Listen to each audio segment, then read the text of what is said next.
Ayun oh, napakaganda ng araw ngayon. Summer na dito sa amin oh.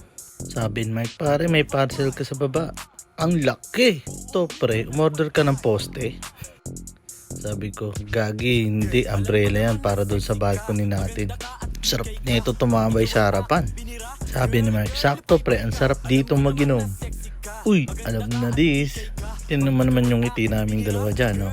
Na-score ko nga pala to sa Stemo. Sakto, murang-mura lang yun. Sabi ko, pre, akala ko nga mali yun na order ko eh.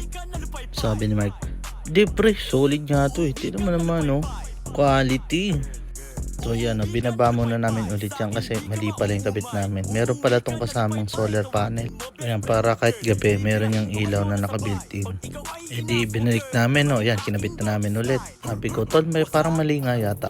Ang satellite to eh, oh. Tawang-tawa yung dalawa sa kalokohan nila eh, oh. Ang gagawang puta. So, ayun, nalaman namin, baliktad pala kasi mga hindi nagbabasa ng instruction eh. Meron kasi instruction na ibasahin eh. So, yun, goods na, oh. Tama na. Yun, the best, solid dyan.